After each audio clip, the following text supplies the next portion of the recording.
بسم اللہ الرحمن الرحیم۔ ابتدا ہے خالق کائنات کے بابرکت نام سے، جو انسانی شعور کو بیدار کرنے کے لیے رات کی تاریکی کے بعد دن کا اجالا کر دیتا ہے، اور بے شمار درود و سلام حضور تاجدار کائنات صلی اللہ علیہ وآلہ وسلم کے ذات اقدس پر، جن کے توسل سے کائنات میں علم کی خیرات بڑھتی ہے۔ چند گزارشات ہیں جو نقابت کے حوالے سے ذہن نشین رکھنے والی باتیں ہیں۔ ان میں سے چند ایک یہ ہیں، جتنے بھی حاضرین و سامع ہوتے ہیں تمام کی توجہ نقیب پہ ہوتی ہے کہ وہ محفل کو کس نہج پہ لے کے چلتا ہے۔ تو جو نقابت کرنے والا ہوتا ہے اس کو چاہیے کہ الفاظ کا ایسے چناؤ کرے، ایسے الفاظ اپنی زبان سے ادا کرے کہ سننے والے جو ہیں ان کا سینہ مدینہ بن جائے، ان کا دل خوش ہو جائے، اور ان کے دل و دماغ میں رب کائنات کی محبت اور اس کے پیارے حبیب صلی اللہ علیہ وآلہ وسلم کی محبتوں کا سمندر جو ہے وہ موج زن ہو جائے۔ اور جو نقیب ہوتا ہے اس کا لب و لہجہ جو ہے وہ انتہائی محبت بھرا ہونا چاہیے۔ اگر اتنا زیادہ وہ اونچی آواز سے اور زور زیادہ لگا کر وہ بات کرے گا تو شاید ہو سکتا ہے کہ کسی کو سمجھ نہ آئے یا وہ انداز کسی کو اچھا نہ لگے۔ تو کوشش کرنی چاہیے اس انداز سے بات کی جائے کہ جو سامنے بیٹھے ہیں ان کو کچھ سمجھ بھی آ جائے۔ اور اگلی بات یہ ہوتی ہے کہ جو نقیب محفل ہے، جو بات وہ کر رہا ہے وہ اس کی باڈی لینگویج کے مطابق ہونی چاہیے، یہ بھی بہت ضروری چیز ہے۔ پھر اس کے بعد ایک یہ بات بھی ذہن نشین رکھنی چاہیے کہ جو نقیب محفل ہے، نقیب محفل جب پروگرام کا آغاز کرے تو جو ساؤنڈ آپریٹر ہوتا ہے، ساؤنڈ آپریٹر سے اسپیشلی طور پہ یہ ریکویسٹ کر دے کہ بھائی جس وقت میں مائک پہ آؤں اور بات کروں تو آپ نے اتنی مہربانی فرمانی ہے کہ ایکو کو ذرا لو کر دینا ہے، اور جو بیس ہے، جو والیوم ہے اس کو ذرا کھول دینا ہے، تاکہ ایکو صرف اتنی ہو تاکہ آواز کی سمجھ آ سکے۔ اگر ایکو بہت زیادہ کھول دیں گے آپ اور بیس کم ہوگی تو جو سامعین حاضرین ہیں ان کو سمجھ بالکل نہیں آئے گی۔ پھر اس کے بعد اگلی بات یہ ہوتی ہے کہ جو نقیب محفل ہے اس کی یہ ذمہ داری بنتی ہے کہ وہ اپنی گفتگو میں قرآن آیات کا حوالہ دے، احادیث مبارکہ کے دلائل دے، اور کسی بھی مسلک یا کسی بھی مذہب کے خلاف کوئی لفظ۔ آج کی اس کلاس میں بڑی ہی امپورٹنٹ چیزیں جو ہیں وہ آپ سے میں شیئر کروں گا۔ چند گزارشات ہیں جو نقابت کے حوالے سے ذہن نشین رکھنے والی باتیں ہیں۔ ان میں سے چند ایک یہ ہیں۔ سب سے پہلی بات یہ ہے کہ جو نقیب ہوتا ہے ساری محفل کی جو جتنے بھی حاضرین و سامع ہوتے ہیں تمام کی توجہ نقیب پہ ہوتی ہے کہ وہ محفل کو کس نہج پہ لے کے چلتا ہے۔ تو جو نقابت کرنے والا ہوتا ہے اس کو چاہیے کہ الفاظ کا ایسے چناؤ کرے، ایسے الفاظ اپنی زبان سے ادا کرے کہ سننے والے جو ہیں ان کا سینہ مدینہ بن جائے، ان کا دل خوش ہو جائے، اور ان کے دل و دماغ میں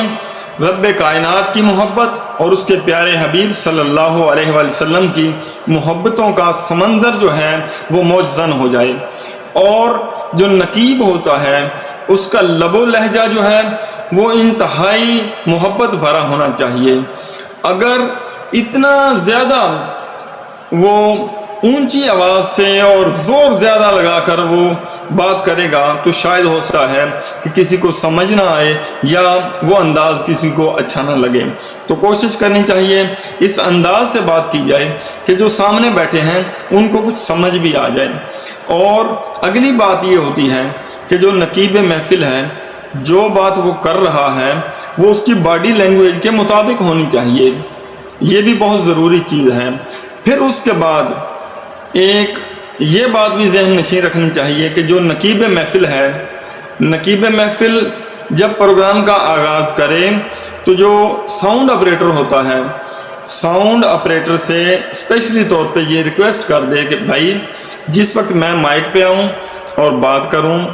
تو آپ نے اتنی مہربانی فرمانی ہے کہ ایکو کو ذرا لو کر دینا ہے اور جو بیس ہے جو والیوم ہے اس کو ذرا کھول دینا ہے، تاکہ ایکو صرف اتنی ہو تاکہ آواز کی سمجھ آ سکے۔ اگر ایکو بہت زیادہ کھول دیں گے آپ اور بیس کم ہوگی تو جو سامعین حاضرین ہیں ان کو سمجھ بالکل نہیں آئے گی، بلکہ ہمارا مقصد تو یہ ہوتا ہے کہ جو سامنے بیٹھے ہیں ہم جو بول رہے ہیں ان کو سمجھ آ جائے۔ تو ہونا بھی یہی چاہیے کہ ایکو جو ہے وہ تھوڑی سی کم ہو جائے اور بیس جب بڑھائیں گے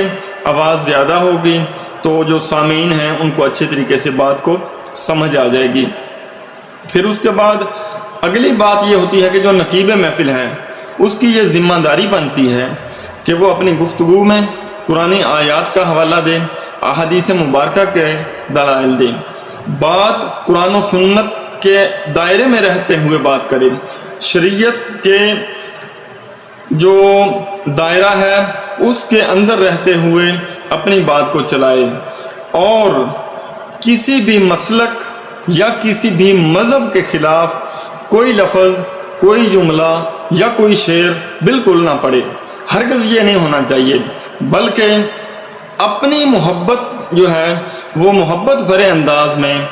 آقا علیہ الصلوۃ والسلام کی بارگاہ میں یا ذات خدا کی بارگاہ میں محبتوں کے طریقے کے ساتھ اپنا انداز جو ہے وہ رکھے، اور اپنا جو اپنے من کی جو آواز ہے وہ پیش کرے، اور کسی کے خلاف کوئی شعر نہ پڑھے، کوئی ربائی نہ پڑھے، کوئی بات نہ کرے، بالکل نہ کسی مسلک پہ اٹیک کرے، حتیٰ کہ کسی بھی آدمی کا نام لے کر یا بغیر نام لیے بالکل کسی کے خلاف کوئی بات نہ کرے، تاکہ کسی کی دل آزاری نہ ہو، کیونکہ دل آزاری بھی بہت بڑا جرم ہے۔ بالکل کسی پہ کیچڑ نہیں اچھالنا اور محفل کے آداب کا خاص خیال رکھنا ہے، یہ بھی کمپیر کی ذمہ داری ہوتی ہے۔ اور جو سامعین بیٹھے ہوتے ہیں ان سے بھی یہ ریکویسٹ کرنی ہے کہ آپ ذکر خدا و مصطفیٰ صلی اللہ علیہ وآلہ وسلم کی محفل میں آئے ہیں، کم از کم اتنا ضرور کریں کہ با ادب ہو کر بیٹھیں، با وضو ہو کر بیٹھیں، سر کو ڈھانپ کے بیٹھیں، اور اپنی پوری توجہ جو ہے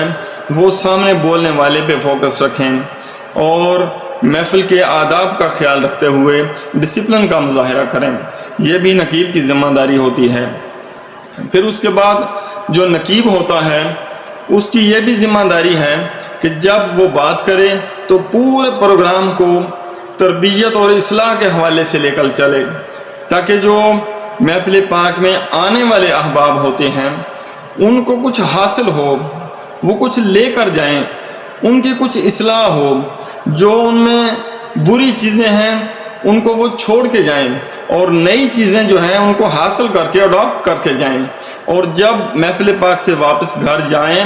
تو ان کو یہ احساس ضرور ہو کہ آج کی محفل کے نقیب جو ہے اس نے ہماری یہ اصلاح فرما دی ہے، یہ ہماری تربیت کی ہے، اس نقیب کی وجہ سے ہمارا یہ فائدہ ہو گیا ہے۔ پھر یہ کیا جائے۔ ہاں ایک بات یہاں میں یہ ضرور کہوں گا کہ کسی کو دعوت دیتے ہوئے جو القابات بولے جاتے ہیں ان میں ایک توازن ہونا چاہیے، نہ تو بالکل ہی کنجوسی کی جائے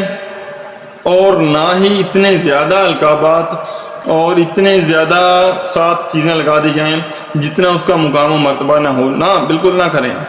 بلکہ جس مقام کا کوئی اہل ہے اس کو اس مقام پہ لا کے رکھیں، اور جو سامعین و حاضرین ہیں ان کو آنے والے کی شخصیت اور مقام کے بارے میں ضرور مطلع کرے۔